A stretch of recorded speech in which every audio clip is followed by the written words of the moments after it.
Buenas noches con todas y todos. Bienvenidos en el auditorio de la Alianza Francesa para este martes del conocimiento con Stéphane Vigneron, que tengo el placer de acoger aquí a la Alianza. Estamos muy contentos para un ciclo de 5 sesiones de filosofía sobre el grande Spinoza.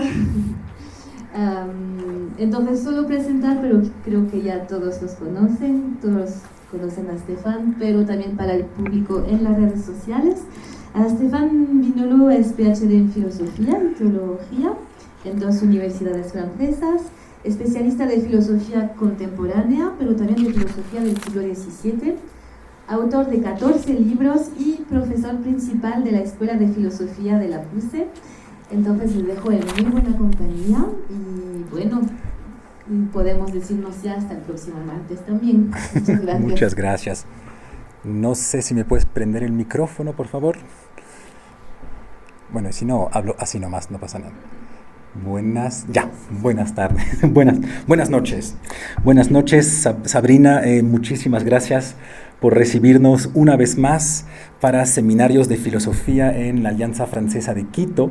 Para mí es un verdadero placer poder compartir con ustedes algunos temas vinculados con la filosofía y con autores filosóficos. Y como no los he visto a ustedes en los últimos 3 años, pues también quiero compartirles que para mí es un placer inmenso volver a retomar esos pequeños seminarios de filosofía, y es un placer inmenso volver a ver que, a pesar que este seminario se podría ver a distancia, pues hicieron el esfuerzo de venir para intentar asistir a este seminario de manera presencial.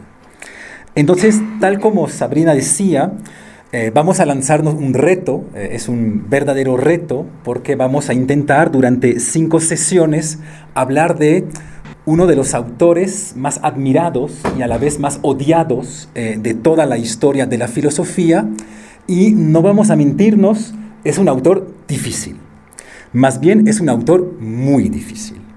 Pero sin embargo vamos a intentar en 5 sesiones de 1 hora cada una tener un acercamiento a la filosofía de Spinoza. Verán que Spinoza es un filósofo que, de manera sorprendente, es un filósofo que está de moda.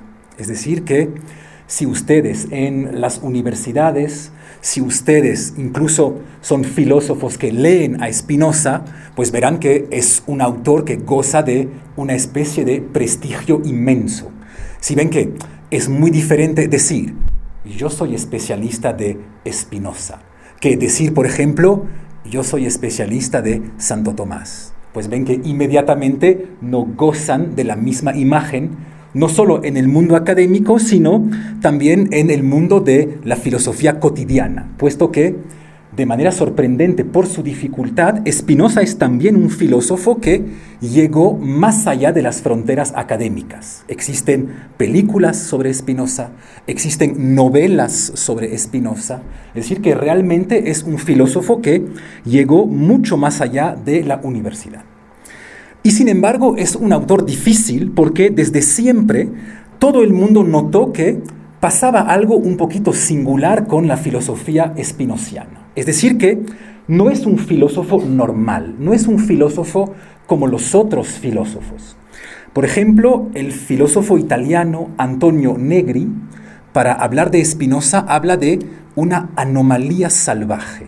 ¿Ya? Ven que una anomalía ya es algo extraño, pero una anomalía salvaje pues es algo doblemente extraño.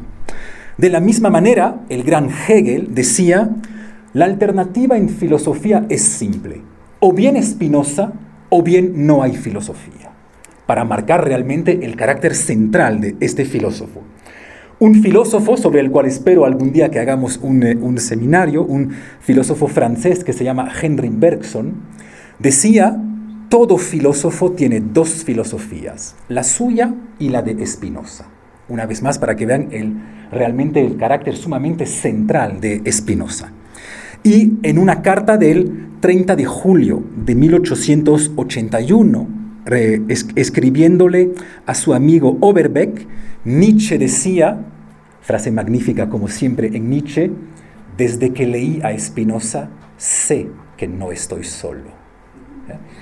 Entonces ven que siempre se ha sentido esta especie de omnipresencia de Spinoza en el campo intelectual. Y de hecho es una dificultad para entender Spinoza. Verán que vamos a encontrar Spinoza en el mundo contemporáneo, en el mundo ecológico, con esta idea de Deus sive natura, es decir, Dios es decir, la naturaleza. Pero también vamos a encontrar a Spinoza en obras sumamente marxistas, es decir, realmente con políticas de izquierda, con toda la teoría de la multitud y de la potencia. Pero este mismo Spinoza nutrió durante años a la Escuela de Economía de Chicago, es decir, a la escuela más liberal que podamos imaginar, a través de un gran spinociano que se llama Leo Strauss, que daba clases en la misma escuela de Chicago. Y de hecho, también Spinoza nutre ateos, religiosos, materialistas, es decir que existe al parecer una gran plasticidad de la obra de Spinoza, tal como si cada persona pudiese encontrar en Spinoza lo que él viene a buscar, a tal punto que personas un poquito religiosas, que por definición odian a Spinoza, como es el filósofo que a mí me encanta, Jean-Luc Marion, pues va a poder decir, en realidad, en Spinoza, todo el mundo puede encontrar lo que viene a buscar, porque en Spinoza no hay nada. Porque en realidad Spinoza no nos dice absolutamente nada. Por eso todo el mundo encuentra lo que él viene a buscar: marxistas, liberales, ateos, religiosos, etcétera, etcétera. Y Spinoza efectivamente es un autor muy difícil de interpretar, primero porque la obra es de por sí difícil, se presenta de una manera matemática que hace que el texto sea de por sí difícil de leer, pero también porque existen conceptos que podemos interpretar de maneras sumamente diferentes. Y les traje un ejemplo para hacerles entender. ¿Lo dejo ahí nomás? Ya. Para hacerles entender por qué hay problemas de interpretación en Spinoza. Pues, por ejemplo, una de las... ¿Tomo este o sigo hablando así? ¿Ya? Por ejemplo, una de las frases más famosas que vamos a encontrar en la Ética de Spinoza, proposición 39 de la quinta parte, cito: quien tiene un cuerpo apto para muchas cosas, tiene un alma cuya mayor parte es eterna. ¿Ven? Quien tiene un cuerpo apto, la mayor parte de su alma es un alma eterna. Tal como si existiese una especie de relación inmediata, de la cual hablaremos, entre cuerpo y alma. Pero miren cómo pueden surgir interpretaciones radicalmente diferentes. Cuando Spinoza dice lo importante es tener un cuerpo apto para hacer muchas cosas. Pues, ¿qué es un cuerpo apto? Y ven que existen como mínimo dos maneras diferentes de hablar de un cuerpo apto. Podemos imaginar que un cuerpo apto pues sea el cuerpo de una persona que solo toma agua, come porciones relativamente razonables de arroz blanco, verduras, frutas, y que tiene un cuerpo muy apto en este sentido, que resiste mucho a cualquier enfermedad y es un cuerpo que dura en el tiempo. Si ven que esta interpretación del cuerpo apto sería una manera de hacer de Spinoza una especie de sabio estoico. Soy un sabio, consumo muy poco, me cuido, por lo que tengo un cuerpo apto. Pero en realidad, alguien que cada mañana toma anfetaminas, cocaína, pues también tiene un cuerpo sumamente apto, porque por ejemplo corre el 100 metros en menos de 9 segundos. Obviamente, no es la misma aptitud. Él va a tener una aptitud intensiva sobre un tiempo relativamente corto y lo va a pagar en la duración cuando le falle el hígado, le fallen los riñones, etcétera, etcétera. Pero nadie puede decir que alguien que corre el 100 metros en menos de 9 segundos no tiene un cuerpo apto. Es un cuerpo sumamente apto. Entonces, ¿quién tiene la mayor parte de su alma eterna? El sabio estoico, que piensa la aptitud como duración en el tiempo, o al contrario, la persona que se mete cualquier tipo de sustancias para tener una aptitud inmediata sobre algún tiempo sumamente restringido. Pues ven que ahí hay dos interpretaciones radicalmente diferentes de Spinoza. Son dos modelos de seres humanos radicalmente diferentes. Y sin embargo, ambos tienen a su manera un cuerpo apto. Por un lado, estaría el Spinoza casi filósofo oriental, el sabio oriental. Son ciertas interpretaciones que existen de Spinoza. Por ejemplo, es la interpretación de Hegel, Spinoza como sabio oriental.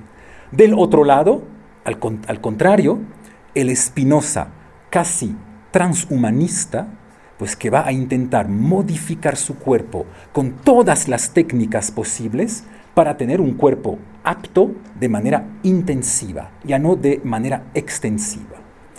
Por lo que ven que solo sobre un concepto, como el concepto de aptitud, ya existen como mínimo dos interpretaciones radicalmente diferentes de la filosofía de Spinoza.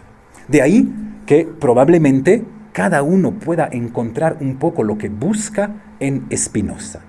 Sin embargo, intentaré mostrarles que obviamente la lectura que yo hago me parece mejor que las otras. Por eso justamente la hago mía. Es decir, que no es obvio que tampoco se pueda interpretar cualquier cosa de Spinoza. Pero como mínimo no debemos subestimar que hay una dificultad con la interpretación general del spinozismo. Porque si ven que existan dificultades de interpretaciones de los filósofos es algo clásico. Para cualquier filósofo existen dificultades de interpretaciones sobre tal o tal punto de su filosofía. Pero existen como mínimo acuerdos mínimos. Nadie va a decir que Platón es un autor sumamente demócrata. Sería extremadamente sorprendente. Pues lo específico de la filosofía de Spinoza es que los intérpretes ni siquiera están de acuerdo sobre el sentido general de su filosofía. No es que se peleen sobre tal o tal punto conceptual preciso. Ni siquiera hay acuerdo sobre el sentido general de su filosofía. Por lo que intentaremos precisar esos puntos. La familia de Spinoza es una familia portuguesa, judía, que tuvo que huir de la península ibérica cuando los reyes católicos decidieron expulsar a los judíos de esta península. Y por eso Spinoza forma parte de esos judíos que tuvieron que esconder durante algún momento que eran judíos, esos famosos marranos, ¿ya? Y por esta razón, pues su familia huyó a Ámsterdam, huyó a Holanda para poder protegerse. Y eso nos permite entender que para poder entender la filosofía de Spinoza, siempre vamos a necesitar pensar los dos pilares sobre los cuales reposa. Hay dos orígenes diferentes de la filosofía de Spinoza. Por un lado, obviamente, está el judaísmo. Aunque decir que Spinoza es un filósofo judío ya es de por sí difícil, por una razón muy simple. En 1656, Spinoza fue excomulgado de la propia comunidad judía de Ámsterdam. En algún momento le dijeron ya, defiendes ideas demasiadas extranjeras al judaísmo, vas demasiado lejos, debemos expulsarte. Y se publicó un texto que se llama Jerem en hebreo, que es con este texto se excomulga a alguien de la comunidad judía. De ahí lo difícil de saber si realmente Spinoza es un filósofo judío. Forma parte, tal como dos otros grandes filósofos judíos, Marx y Freud, de esos filósofos judíos que siempre estuvieron un poco al margen del judaísmo.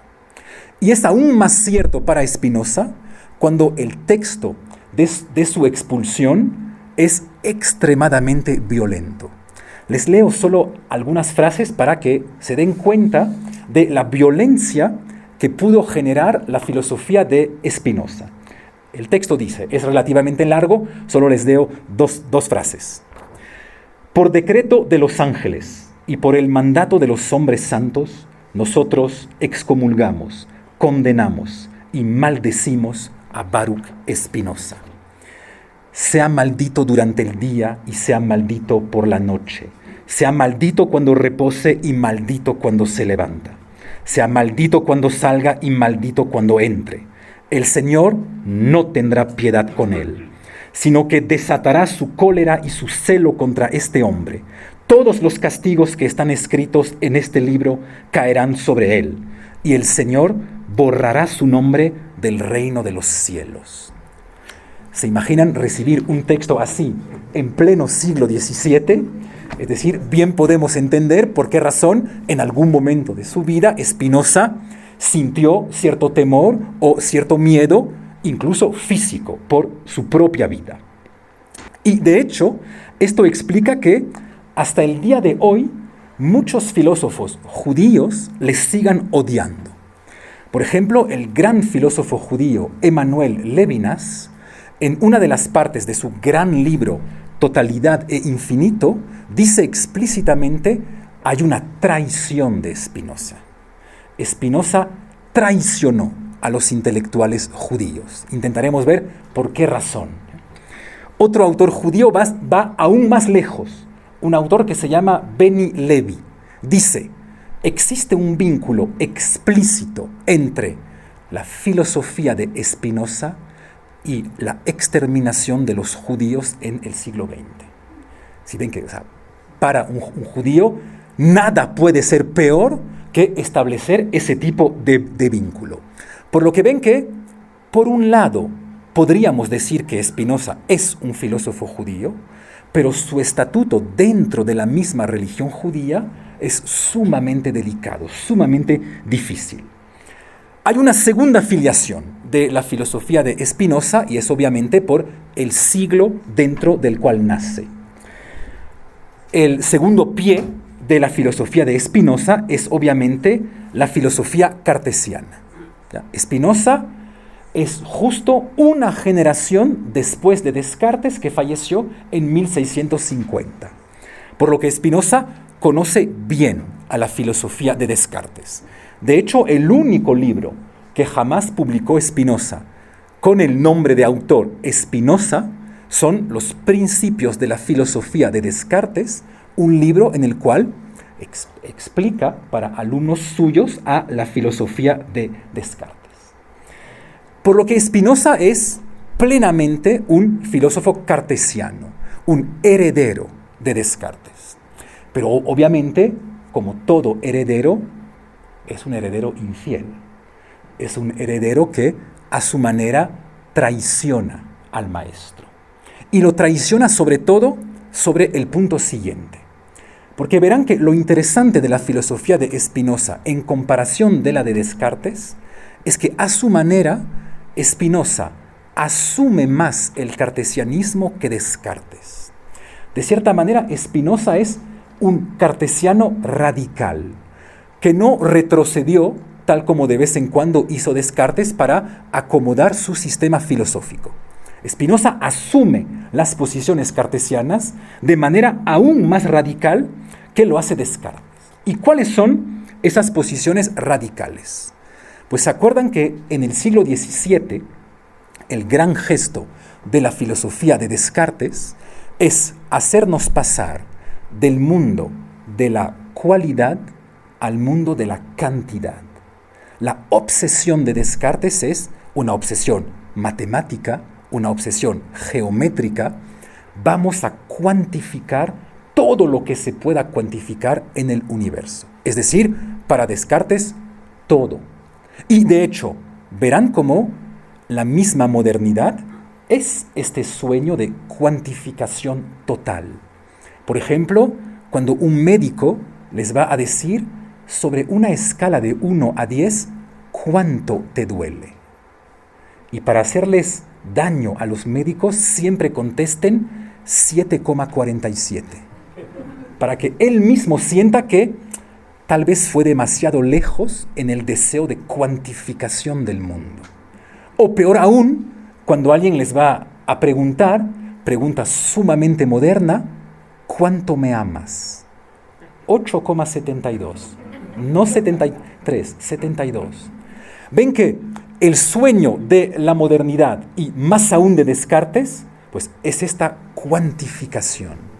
Y de hecho verán que incluso en el campo político, las democracias liberales, que llegan más tarde que Descartes, obviamente, pero siguen persiguiendo ese sueño de cuantificación. Puesto que no podemos comparar los proyectos presidenciales de manera cualitativa, pues vamos a contar los votos para decidir qué es lo que la gente quiere. Sustituimos un sistema cuantitativo de contar los votos a un sistema cualitativo que sería preguntarse cuál es la mejor idea. De los dos proyectos presidenciales, ¿cuál es el mejor? Hay un segundo sueño cartesiano, y ese es un sueño muy antiguo, que viene como mínimo desde Platón. En un texto magnífico de Platón que se llama El Fedro, Platón describe lo que es la actividad filosófica y dice, el filósofo es un carnicero, literalmente. ¿Por qué carnicero? Porque ser filósofo es recortar, es operar recortes en la realidad. El filósofo es quien sabe la diferencia entre el bien y el mal. Sabe la diferencia entre lo justo y lo injusto, entre lo racional y lo irracional, lo consciente y lo inconsciente.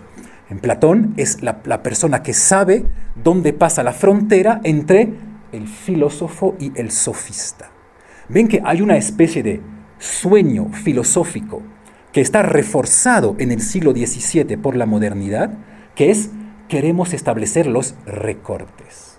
Por eso Descartes va a decir, lo más importante en filosofía es comenzar con ideas claras y precisas. Pues ven que una idea clara es una idea claramente delimitada, es decir, que hemos recortado bien, sabemos cuáles son sus límites, sabemos hasta dónde va. Pues esos son los dos gestos fundamentales de la modernidad filosófica en el siglo XVII, cuantificar y recortar. Por ejemplo, cuando Descartes claramente recorta entre el cuerpo y el alma, o recorta entre la naturaleza y la cultura, o recorta entre los animales no humanos por un lado, el ser humano de otro lado. Si ven que todo esto son decisiones de cortes. Pues, ¿en qué sentido Spinoza va a ser un heredero sumamente infiel de Descartes? Es que va a conservar el gesto de la cuantificación. Intentaremos mostrar que tal vez Spinoza sea el filósofo que llevó lo más lejos posible el problema de la cuantificación. Pero este problema de la cuantificación va a hacer que, por razones que explicaremos, no retomará la voluntad cartesiana de establecer recortes o de cortar a la realidad. Y al contrario, Spinoza va a ser el filósofo pues que va a intentar remendar lo que Descartes había cortado. Y de cierta manera vamos a intentar mostrar que es algo racional. Por ejemplo, cuando Descartes decía en las meditaciones metafísicas, existe el cuerpo y existe el alma. Hay una substancia corporal y hay una substancia mental. Y Descartes dice, funcionan con lógicas totalmente diferentes. Son dos campos radicalmente diferentes. Por ejemplo, en el campo del cuerpo existe algo que se llama la división. Si ven que un cuerpo es lo que siempre se puede dividir, siempre puedo dividirlo más. Pues ven que en el mundo de las ideas, ¿qué significaría una media idea? O un cuarto de idea. ¿Alguien alguna vez tuvo un octavo de idea en su cabeza? Pues ven que ahí tenemos una diferencia en Descartes cualitativa entre el mundo mental y el mundo de los cuerpos. Por lo que Descartes se va a enfrentar, obviamente, a una dificultad muy simple.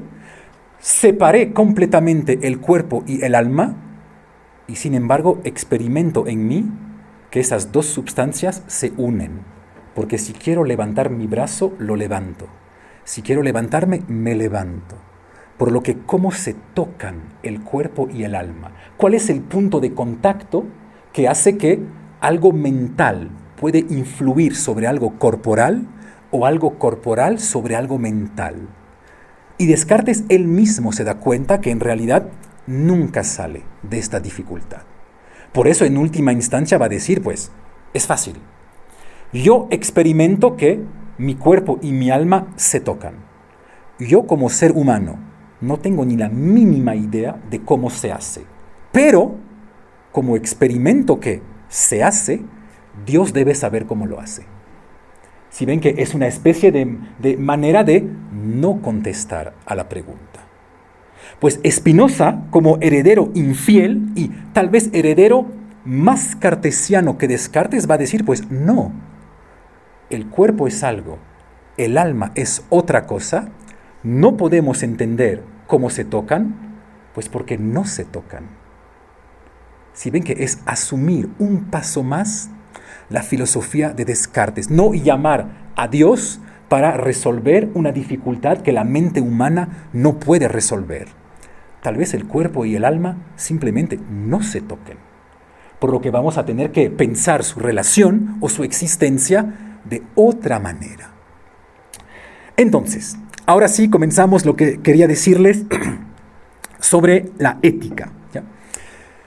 Uno de los textos, obviamente, bueno, tal vez el texto más importante de Spinoza es obviamente la Ética, que es un texto que Spinoza no publicó él mismo, se publicó por primera vez en 1677, después de la muerte de Spinoza, y es un texto sumamente raro, porque es un texto cuyo nombre es Ética, es decir, que podríamos imaginar que Spinoza nos va a hablar sumamente de relaciones humanas, cómo comportarme bien, pero es un texto que se llama Ética y que está, sin embargo, escrito a la manera de los matemáticos.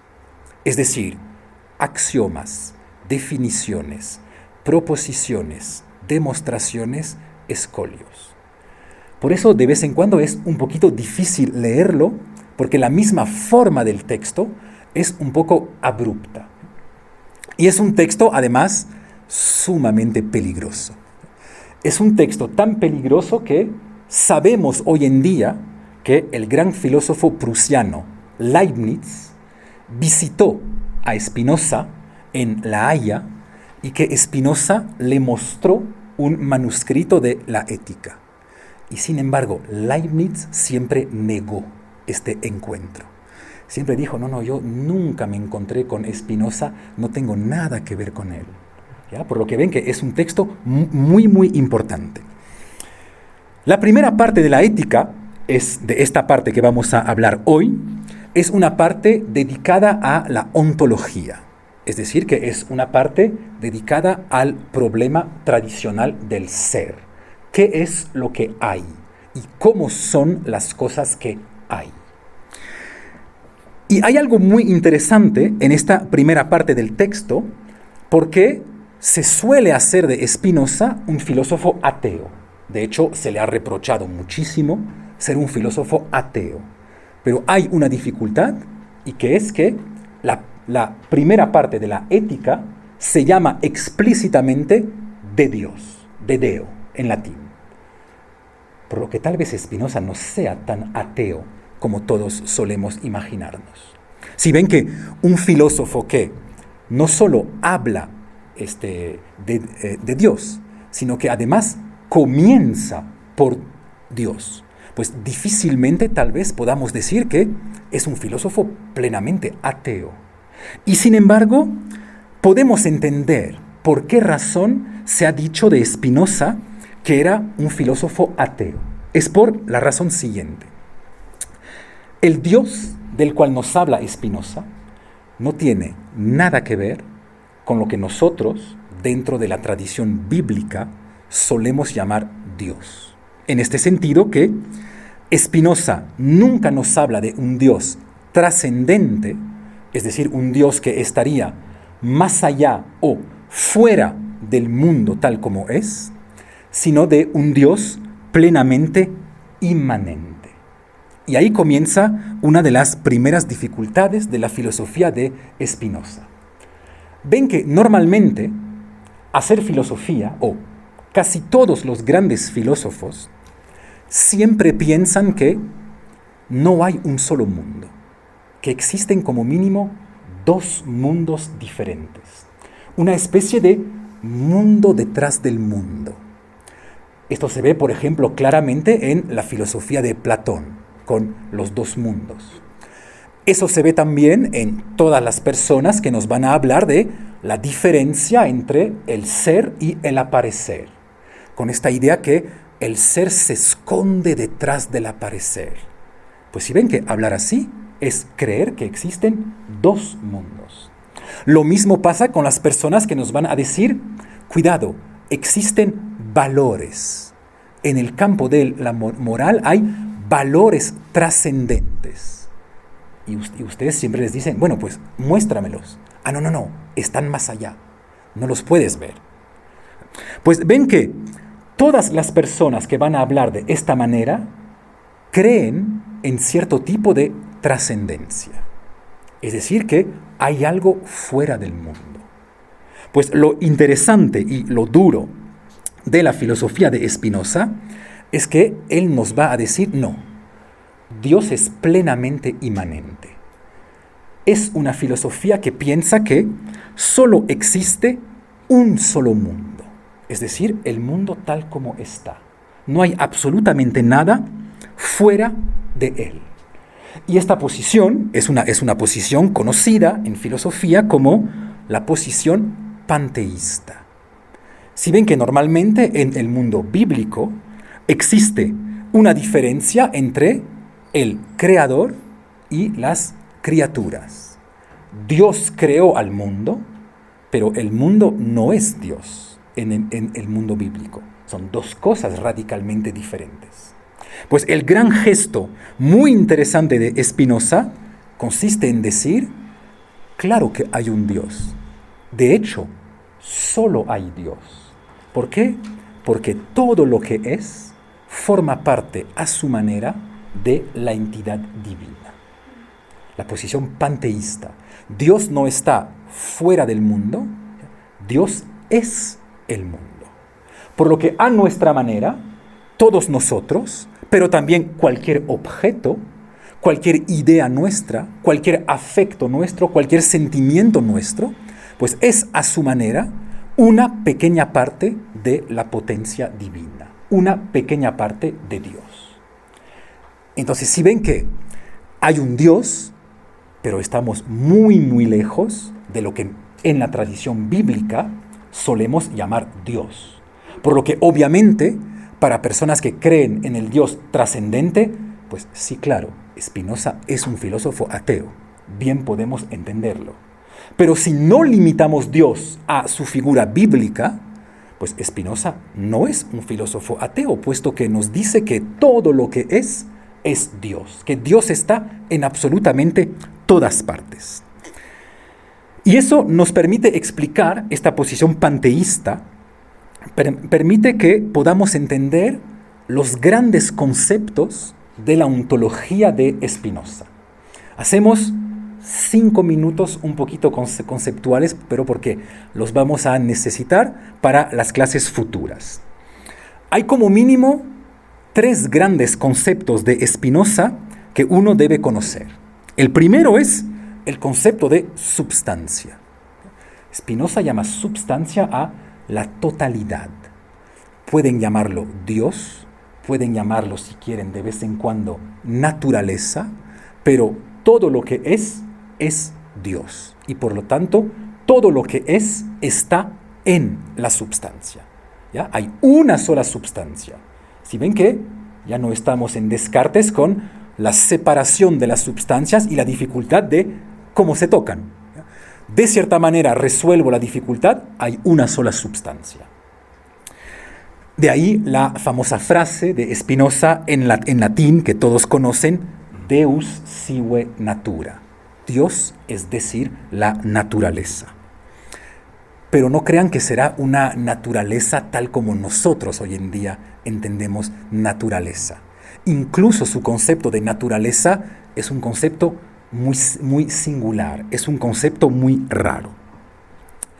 Esta substancia global, total, existe además de diferentes maneras, lo que Spinoza llama los atributos. Primer concepto importante, substancia. Segundo concepto importante, atributos. ¿Qué son los atributos? Pues son diferentes maneras de ser. Dios puede existir de manera corporal, Dios puede existir de manera mental, y Dios puede existir además de una multitud de otras maneras que nosotros como seres humanos no podemos conocer porque solo tenemos acceso al atributo cuerpo y al atributo mente. De ahí, con esa teoría de los atributos, la famosa teoría spinoziana muy famosa del paralelismo. Cuando la filosofía cartesiana es un dualismo, dos substancias, nadie sabe cómo se tocan, la filosofía spinoziana es un paralelismo. La palabra paralelismo no es de Spinoza, no aparece en el texto de Spinoza, pero se suele hablar de su filosofía como un paralelismo. ¿En qué consiste este paralelismo? Pues consiste en decir que, de cierta manera, el cuerpo y la mente, tomemos solo esos dos atributos porque los otros no los conocemos, el cuerpo y la mente son una sola y misma cosa. Simplemente son una sola y misma cosa percibida desde dos puntos de vista diferentes. Pero en realidad, todo lo que sucede en el mundo corporal tiene su correlato en el mundo mental. De ahí el paralelismo. Nunca se tocan cuerpo y mente, pero como son la misma cosa, existiendo de dos maneras diferentes, todo lo que sucede dentro de un campo también sucede al mismo tiempo dentro del otro campo. Para explicar este paralelismo, se suele recurrir al concepto de psicosomático. Pero cuidado, porque hay dos maneras de entender lo psicosomático. Una primera manera, no spinoziana, de entender lo psicosomático consistiría en decir que todo lo que surge en mi cuerpo causa algo en mi mundo mental, o que todo lo que surge en mi mundo mental causa algo en mi mundo corporal. Tomo demasiado alcohol, causa, efecto, se altera mi estado de conciencia. Pero si ven que esta concepción de lo psicosomático implica que las dos sustancias se toquen para que se puedan causar la una a la otra. Pues eso no es el paralelismo spinoziano.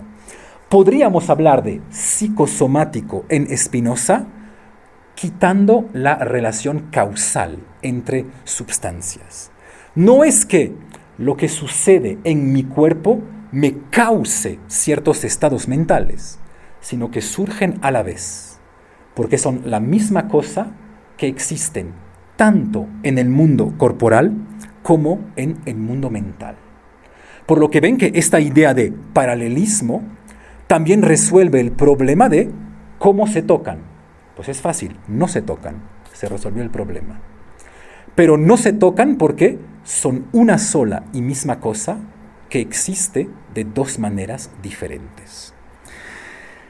Tercer punto, substancia, atributo.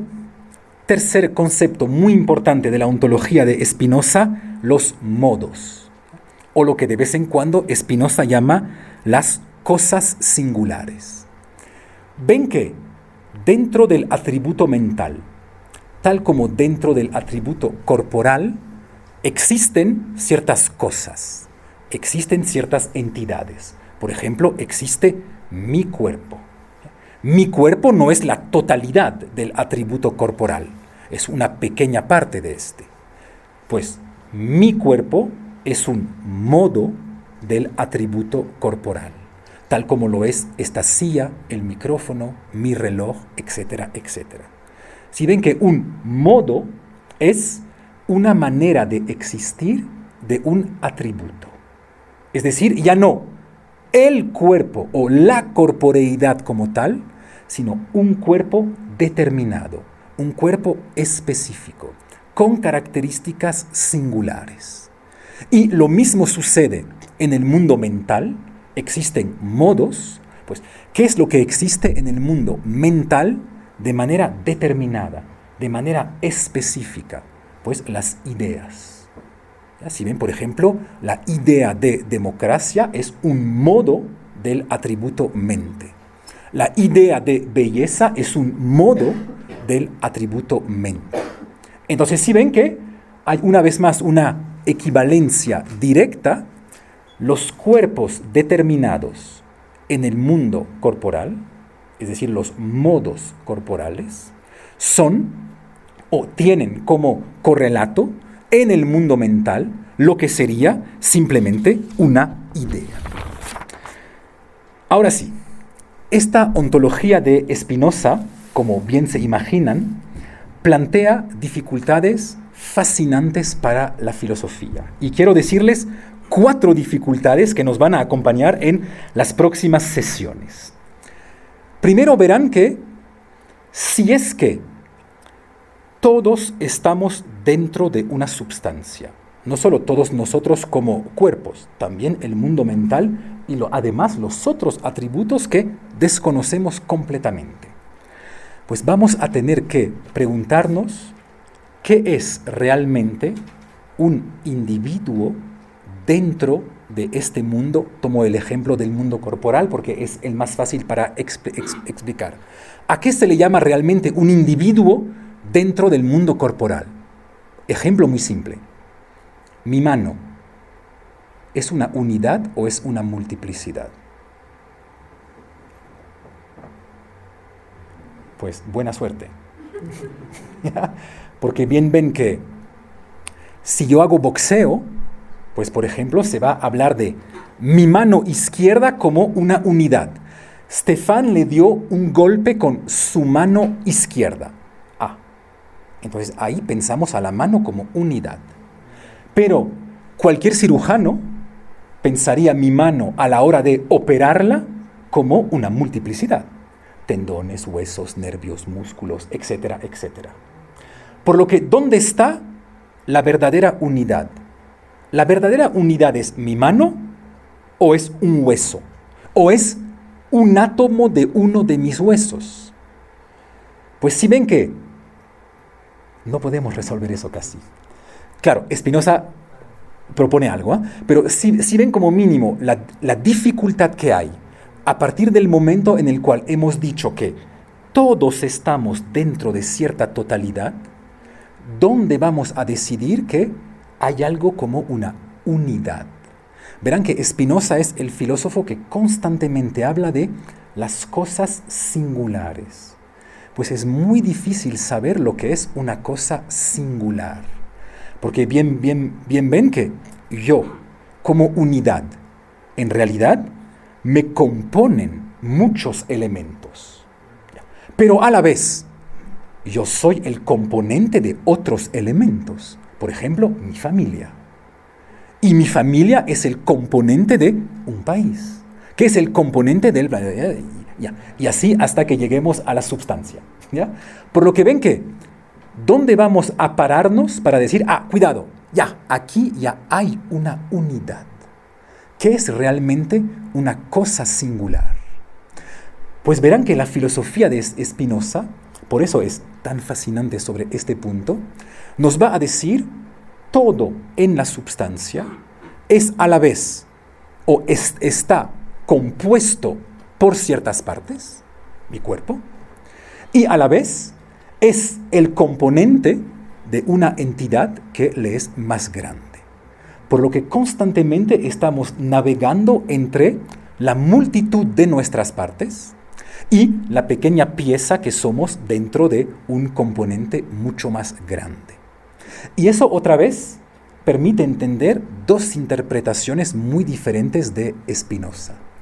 Por un lado, todo lo que yo les acabo de contar ahora mismo, si ven que es algo sumamente racional.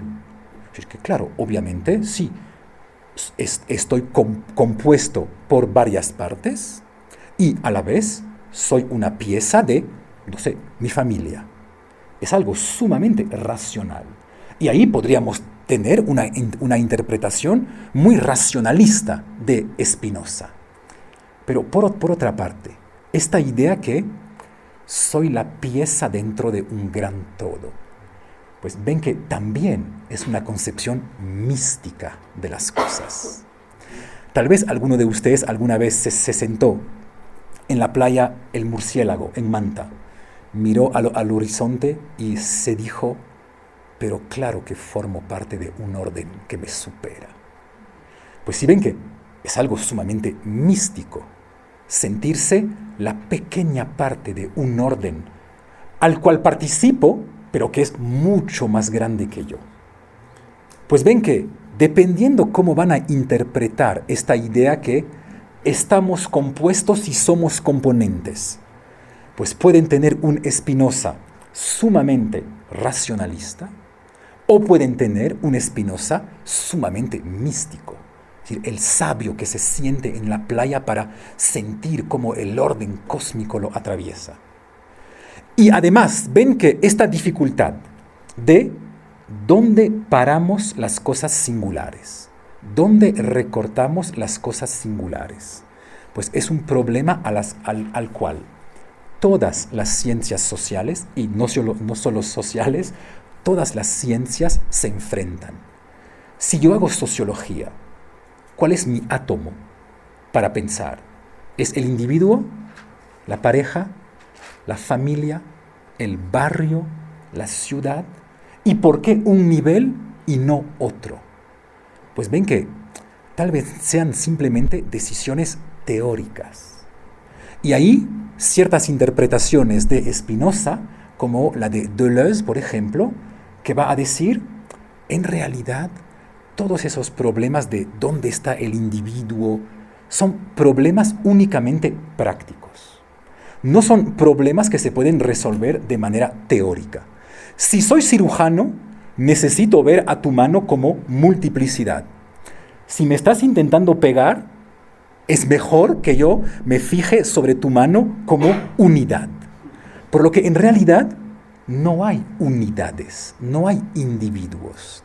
Siempre son decisiones prácticas que nosotros vamos a tomar. Tal como decía Deleuze en su libro, ¿Qué es la filosofía? Esta frase terrible de Deleuze. Solo necesitamos un poco de orden para protegernos del caos. Porque si ven que esta idea que no hay unidades, que al final ustedes piensan que todos aquí somos individuos, pero es falso, somos una unidad. Todos formamos parte del mismo cuerpo de los estudiosos de Spinoza. No somos individuos diferentes. Pues si ven que esta idea de interpenetración generalizada de todo, es de cierta manera el caos. Y tal vez necesitemos, pero solo de manera práctica, ciertos conceptos para decirnos, a ver, necesito poner cierto orden dentro de este caos. Y ven que poner orden dentro de este caos es justamente lo que intentó hacer la modernidad y lo que intenta deshacer la posmodernidad.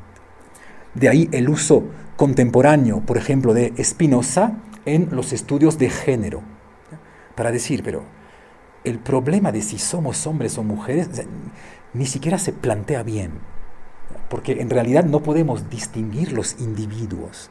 No hay categoría hombre, categoría mujer. Todo depende del punto de vista del cual yo esté hablando. Tal vez de vez en cuando, en ciertas situaciones precisas, sea oportuno hablar de hombres y mujeres. Pues en otras situaciones no. Por ejemplo, como yo soy una persona heterosexual, pues en mi vida sexual distingo a los hombres y mujeres. Pero en mi vida profesional, cuando doy una clase, la distinción categorial hombres y mujeres no existe. No es pertinente. Doy la misma clase a hombres que a mujeres. Por lo que ven que hay esta idea que dentro de la totalidad va a ser muy difícil distinguir individuos de manera objetiva. Establecer un individuo siempre será algo relativo que dependerá de cierta necesidad mía. Entonces, ven, primera dificultad muy fuerte, ¿a qué le llamamos realmente una cosa o un individuo si todo es una especie de totalidad en la cual está todo interconectado con absolutamente todo? Segunda dificultad, si es que la substancia es Dios, pues obviamente no hay libertad humana. Todo está determinado por Dios desde el principio. De hecho, ni siquiera todo está determinado por todo lo que Dios hace. Está determinado por todo lo que Dios es, puesto que somos Dios y que todo lo que es Dios. Por lo tanto, una filosofía totalmente determinista. Lo que va a plantear dificultades que deberemos resolver en las próximas sesiones. Porque si todo es Dios, significa que la voluntad de la persona que viola también es a su manera una parte de la voluntad divina. El asesino forma tanto parte de Dios como yo, que no soy asesino, de momento. Por lo que ven que obviamente en una filosofía totalmente determinista se va a plantear de manera muy aguda la dificultad de quién es responsable del mal. En una teología católica es relativamente fácil. Como Dios me ama, me dio la libertad absoluta y yo, como soy ignorante, utilizo mal esta libertad que Él me dio, por lo que el responsable del mal soy yo. Él me dio una muy buena facultad, la libertad, yo la uso mal, cometo el mal. Disculpamos a Dios, yo soy el responsable. Pero en una filosofía determinista, en la cual Dios causa todo, pues el problema del mal también deberá enfrentarse con las determinaciones divinas. Tal vez Él sea el verdadero responsable del mal. Tercera dificultad. Ven también que este Dios o substancia del cual hablamos, pues no es un Dios pensado en tanto que persona. Por lo tanto, no es un Dios, por ejemplo, que conoce sentimientos. No es un Dios que perdona, no es un Dios que experimenta misericordia. No, es simplemente el ser tal como es. No es una persona. Y de hecho verán cómo nosotros seguimos prisioneros de esta concepción de la naturaleza como persona y más aún como mujer. Me acuerdo, por ejemplo, durante el COVID escuché personas decir: la naturaleza se está vengando de nosotros. Pues ven que pensar a la naturaleza de esta manera es de cierta manera proyectarnos a nosotros mismos sobre ella. Tiene afectos, tiene voluntades, tiene intenciones, tiene sentimientos, etcétera, etcétera. Ven que ahí cuando vamos a hablar de naturaleza, es una naturaleza completamente neutra. Es un puro despliegue de causas que no se pueden valorar de manera buena o de manera mala. Ven ahí también por qué probablemente a Spinoza se le acusó de ateísmo. Porque bien entendemos que un Dios que no perdona, que no manda a su Hijo para mi propia redención, bueno, es terrible, o sea, no es el Dios bíblico tal como se suele entender. Y hay un cuarto punto con el cual vamos a cerrar esta sesión de hoy, que es uno de los puntos a la vez más difíciles de entender en Spinoza y tal vez uno de los puntos más interesantes que hay en Spinoza. Cuando hacen filosofía, deben tomar una decisión ontológica fundamental. O bien buscan causas, o bien buscan sentido. Pero en realidad, las causas y el sentido no es la misma cosa. Pues Spinoza es un filósofo de las causas. Nos va a decir todo en el mundo se produce según el simple despliegue de las causas de la substancia divina. Pero ven que decir que el mundo se despliega según una lógica de causas es paradójicamente quitarle lo que tal vez todos busquemos de manera patológica, que es el sentido. Les doy un ejemplo muy simple para hacerles sentir la diferencia entre buscar causas y buscar sentido. Viene algún día, imaginemos, un estudiante a decirme: Stefan, tú que eres profesor de filosofía, acaba de fallecer mi hermano que tenía 2 años. Ese niño ni siquiera tuvo el tiempo de pecar sobre el planeta. ¿Por qué falleció? Y yo le contesto, pues, porque le dio un paro cardíaco. ¿Contesté bien o no? Pues contesté de manera perfecta, según la lógica de las causas. Pero bien vemos que cuando la persona me decía: Stefan, ¿por qué falleció mi hermano? No buscaba causas. Él buscaba el sentido que permite explicar por qué razón un niño inocente falleció. Por lo que ven que buscar causas y buscar sentido no tiene absolutamente nada que ver.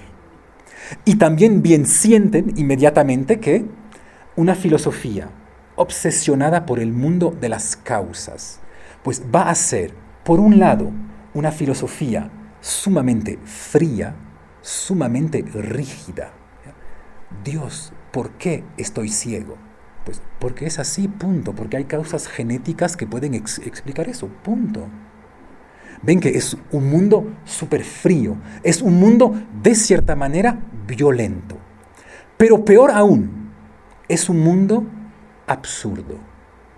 Porque las causas, al oponerse al sentido, describen un mundo totalmente absurdo. Un mundo plenamente racional es a la vez un mundo plenamente absurdo. Un poquito tal como lo que sucede al final de la obra de teatro Cyrano. ¿Ya? ¿Se acuerdan que Cyrano, personaje increíble, se está paseando por la calle? O sea, luchó contra todo el mundo durante toda su vida, peleó, ganó todas sus peleas.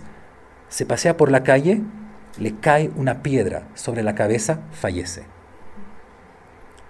Pues claro, la vida es así, completamente absurda.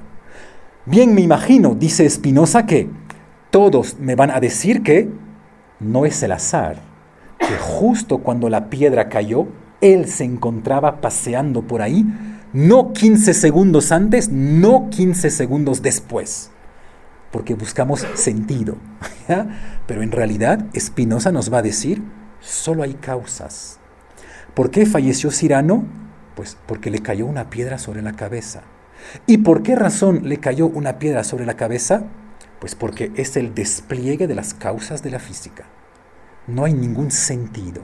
No hay ningún sentido más allá de lo que nosotros podamos llamar razón o de lo que Spinoza llama muy a menudo las causas.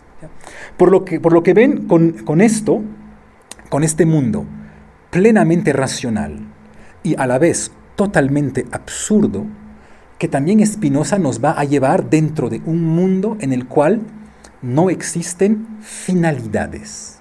Las cosas no tienen finalidades. Porque ven que el mundo del sentido es a la vez el mundo de la superstición y el mundo de la finalidad. Por ejemplo, se me cruza un gato negro por la calle. ¿Qué es ser supersticioso? Pues es decir, ¿y por qué este gato cruzó justo cuando yo pasé en el momento exacto y no 10 segundos después? Pues Spinoza diría, por ninguna razón que no puedan explicar las causas de la física. El gato cruzó porque 5 segundos antes estaba ahí y su musculatura le permite hacer este trayecto en tanto tiempo. Pero no hay ningún sentido. ¿Ya? Por lo que ven, para que podamos cerrar la sesión de hoy, porque veo que ya es hora, no porque Spinoza es un filósofo racionalista y tal vez el filósofo más racionalista que podamos imaginar, no por esta razón nos lleva dentro de una filosofía del sentido. Es exactamente lo contrario. Una filosofía totalmente racional no le da sentido a las cosas, le da razón a las cosas. Explicar algo por sus causas es de cierta manera negar la explicación por el sentido. Tal como les decía, ¿por qué falleció Jesús? ¿Por qué falleció tal persona? Porque le dio un paro cardíaco. Si ven que es responder por las causas. Entonces, acuérdense bien de esto, porque lo necesitaremos. En nuestra próxima sesión hay una totalidad que se llama substancia. Esa totalidad es Dios, es la naturaleza, es la totalidad de las cosas que son. No son solo las cosas materiales, son también mis ideas, mis afectos y 1000 otras cosas a las cuales yo como ser humano no tengo acceso. Dentro de esta totalidad intentamos recortar individuos, decir esto es una unidad. Porque si ven que lo que les dije para mí es válido para absolutamente todo. ¿La silla es un objeto o son varios objetos? Pues tal vez dependa la situación en la cual esté y la necesidad que tenga de multiplicarla o de al contrario unificarla. Pero al nivel ontológico tal vez no existan realmente unidades. Tal vez siempre sean decisiones de nosotros. Y este mundo de la substancia, de los atributos y de los modos, como es un mundo puramente causal, es también un mundo absurdo, un mundo sin sentido. Pues vamos a tener que ver en la próxima sesión cuál es el papel, o como mínimo cuál es el lugar de esta cosa singular, un poquito particular, que llamamos el ser humano. ¿Qué hace el ser humano dentro de esta substancia? Les agradezco mucho por su atención. Tenemos 5 minutos por si hay preguntas y si no, nos vemos dentro de una semana. Muchas gracias por su atención esta noche. Espero haber sido lo más claro posible. Con Spinoza no es fácil.